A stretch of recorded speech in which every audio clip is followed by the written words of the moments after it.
dicek betul. Pernah nggak calon pemimpin kita, calon presiden kita ini memecah belah umat? Kalau punya jejak pernah memecah belah umat, jangan dipilih. Kita lihat apakah pemimpin kita, calon pemimpin kita ini ya pernah menggunakan agama sebagai alat untuk memenangkan kepentingannya atau tidak. Kalau agama diperalat untuk merebut kekuasaan, jangan dipilih.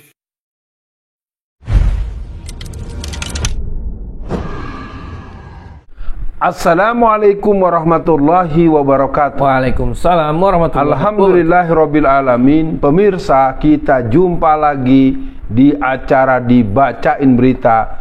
Kita akan mendengarkan pembacaan dan pertanyaan Bung Kameramen. Iya, Bung Alfian, alhamdulillah kita berjumpa kembali Bung Alfian.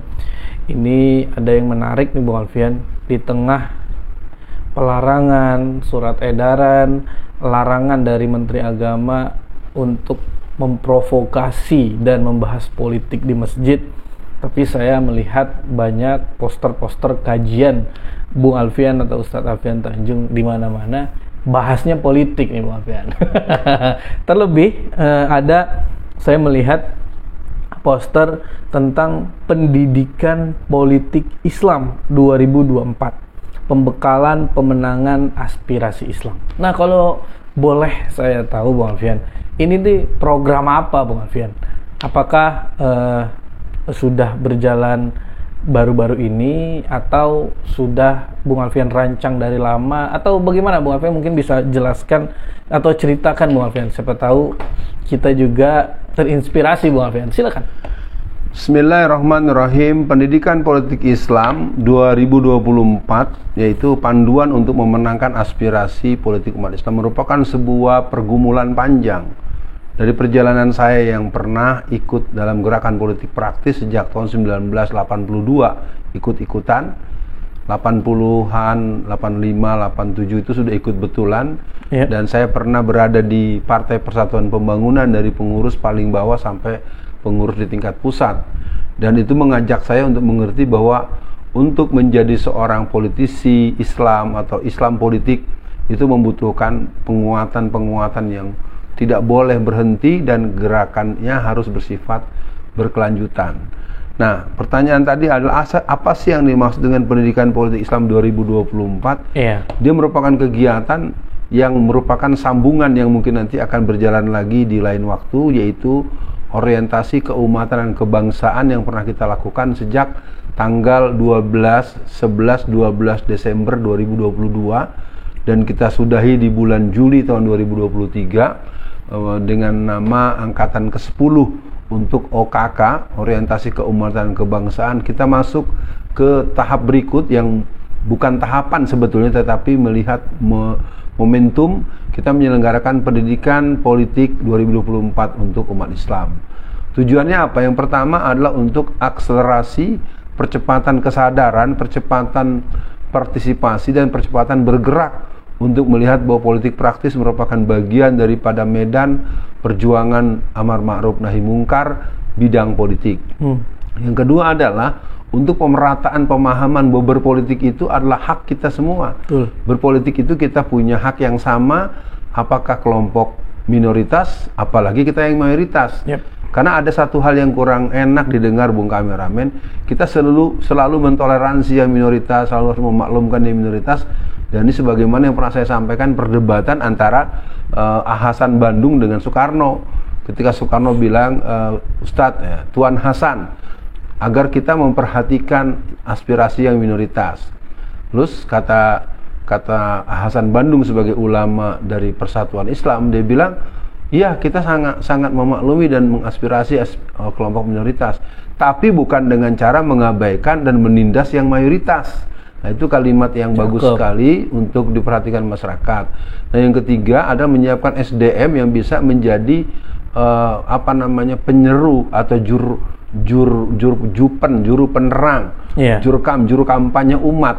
Jadi saya menegaskan kepada seluruh teman-teman yang terlibat dalam pengajian politik Jawa Tengah pengajian politik di berbagai kesempatan, dan pendidikan politik 2024 adalah untuk menjadikan kita fokus untuk memenangkan calon presiden yang kita asumsikan akan membela kepentingan umat Islam dan memilih partai-partai Islam, partai berbasis Islam, dan partai yang berkarakter Islam, dan ini menjadi bagian kerja kita.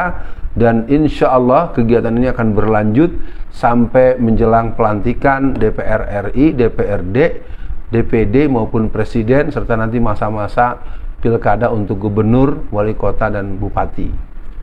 Iya, Bung Alfian, kalau Bung Alfian ingat, ada kalimat yang sering disebut ini dari Buya Natsir, Bung Alfian.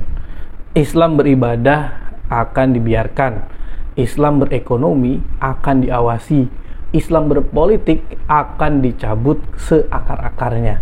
Nah, ini kan unik ya yang Bung Alfian lakukan bersama dengan teman-teman tentang pendidikan politik, Bung Alfian.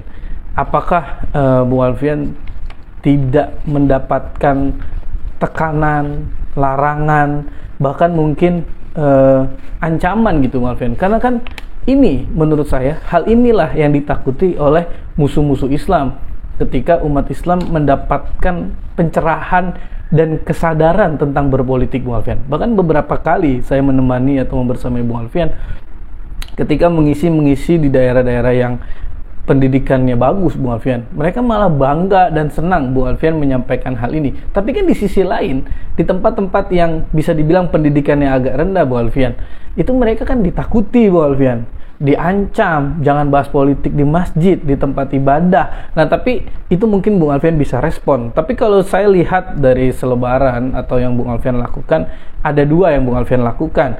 Pertama, ada yang kelas khusus untuk pendidikan politik. Kemudian ada juga bahkan lebih sering di masjid Bung Alfian membahas tentang politik ini, Bung Alfian. Jadi gimana Bung Alfian merespon hal ini? Yang pertama yang umum dulu, dan saya sudah mencoba memfamiliarisasikan bahwa pembahasan soal politik merupakan hal yang biasa saja. Yep. Ketika ada pengajian tafsir, pengajian fikih, pengajian tarikh, pengajian dengan tema tertentu, jadi politik pun menjadi sebuah tema. Di beberapa masjid-masjid yang saya punya kesempatan untuk hadir, bahkan mereka sudah mengagendanir untuk rutin. Yeah. Ada yang sebulan sekali, ada yang 2 pekan sekali, ada yang sepekan sekali kalau saya sedang berdekatan dengan masjid itu. Jadi pengajian politik merupakan salah satu tema umum yang saya usung dimanapun saya berada. Karena bagi saya, buat masyarakat semua, pengajian politik adalah pengajian belajar dan mengajarkan ilmu politik. Politik itu adalah ilmu dan seni bagaimana mengelola kekuasaan, dan umat Islam banyak sekali memiliki dasar hukum, contoh teladan, dan praktek-praktek yang pernah dilakukan oleh para pendahulu kita. Adapun untuk program yang kelas khusus, sebenarnya khusus ini tidak dimaknai menjadi elitis, tidak dimaknai menjadi mahal, tidak dimaknai menjadi terlalu ketat, tidak juga. Kita sudah 2 angkatan berlalu, kemarin sudah kita lakukan pada tanggal 20 bulan September, kita sudah lakukan itu, dan subhanallah pesertanya ada hampir 50-an orang. Itu ada dari teman-teman dari anggota DPRD Provinsi PKS Jawa Tengah yang sekarang akan mencalonkan diri jadi DPR RI, ada dosen UNS, ada teman-teman yang berasal dari akademisi, ada yang berasal dari praktisi, ada yang berasal dari pembisnis, ada orang pergerakan, ada tokoh ibu-ibu, ada ustazah, ada tokoh mahasiswa. Yang jelas ke depan mungkin akan kita lakukan di samping acara yang seperti biasa yang khusus tapi umum, nanti mungkin khusus tapi khusus.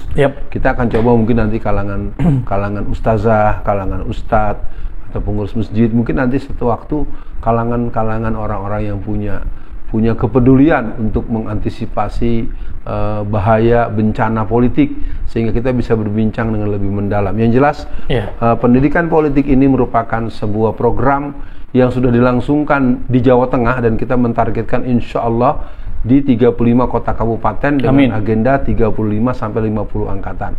Sudah disambung oleh teman-teman di Jakarta, sudah berlangsung kemarin pada tanggal 29 September oleh teman-teman yang ada di lingkar Jakarta Pusat, dan insya Allah tanggal 22 bulan Oktober ini akan ada diselenggarakan di Jawa Barat. Teman-teman panitia sore ini mereka sedang mengadakan rapat.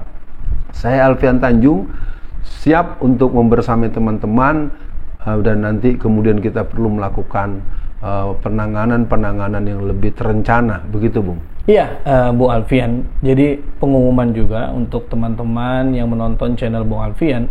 Jadi untuk menanyakan beberapa hal tentang pendidikan politik ini, bisa langsung menghubungi kontak yang berjalan di video ini gitu. Karena insya Allah nomornya yang langsung pegang Ustadz Alfian Tanjung, dan yang akan merespon langsung adalah Ustadz Alfian Tanjung. Jadi teman-teman bisa bertanya. Nah itu Bu Alfian. Bu Alfian kan mengawalinya mencetuskannya lah di Jawa Barat, di Jawa Tengah, kemudian disambut oleh teman-teman di Jakarta Pusat, kemudian insya Allah juga akan disambut di teman-teman di Jawa Barat. Saya doakan Bung Alfian, mudah-mudahan teman-teman kita di seluruh Indonesia juga ingin artinya menjadi kesadaran kolektif ya Bung Alfian. Karena kata kunci dari Bung Alfian, biasa saja itu menjadi hal yang positif Bung Alfian. Ya karena kita kenapa jadi harus takut bahas politik? Ini kan untuk kebaikan keumatan kita Bung Alfian.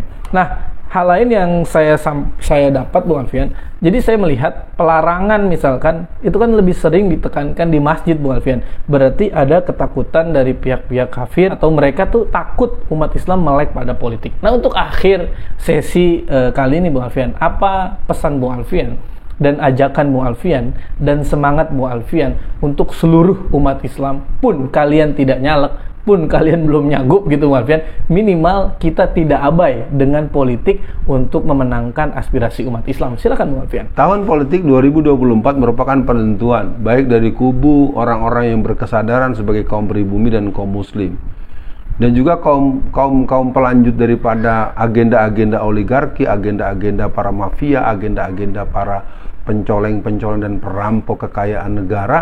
Mereka juga punya penentuan di tahun itu. Saya ingin katakan ini adalah perang politik yang akan kita hadapi dengan satria. Anda tidak usah melarang-larang orang untuk melakukan pendidikan politik, pengajian politik. Lakukan saja apa yang Anda lakukan. Jangan Anda teriak-teriak demokrasi tapi Anda intimidasi. Jangan teriak-teriak demokrasi kalau Anda sendiri bersikap seperti orang komunis PKI. Yang jelas kita akan bertanding dan bertarung. Saya nyatakan secara terbuka kepada seluruh masyarakat, saya akan membersamai Anda dimanapun. Terutama buat teman-teman PKS, teman-teman P3, teman-teman PBB, teman-teman Partai Umat, dan teman-teman Partai Masumi yang sejatinya punya kepatutan untuk ikut, tapi qadarullah belum terlihat tanda-tanda itu. Dan teman-teman di basis-basis Partai Umat Islam seperti PAN maupun teman-teman PKB, ayo sadari bahwa pemilu 2024 adalah milik kaum pribumi dan kaum muslim untuk membuat Indonesia tetap berdaulat, dan kita bisa mengatakan bahwa negeri ini adalah negeri pewaris, negeri yang diwarisi oleh para pendahulu kita, harus kita jaga menjadi negara yang utuh. Dengan kata akhir, mari lalui hari-hari persiapan untuk tahun politik. Berpolitik berarti melakukan kontestasi, menang atau kalah. Betul. Dan kita akan merancang kemenangan dengan pertolongan Allah. Mari kita lipat gandakan energi kesadaran kita, energi optimisme kita, energi keberanian kita, energi kehati-hatian kita. Dan jangan lupa untuk meminta restu kedua orang tua kita bagi yang ada orang tuanya masih hidup, dan memohon pertolongan Allah di setiap saat 5 waktu sholat maupun sholat malam dan ibadah-ibadah nafilah yang lain. Selamat berjuang, kita song-song tahun politik 2024. Siap. Kemenangan untuk kaum pribumi, kaum muslim, untuk menjaga Indonesia menuju perubahan yang berkeadilan sosial bagi seluruh rakyat Indonesia. Kita ganyang PKI, kita hancurkan oligarki, dan kita akan menang dengan pertolongan Allah. Assalamualaikum warahmatullahi wabarakatuh. Waalaikumsalam warahmatullahi wabarakatuh.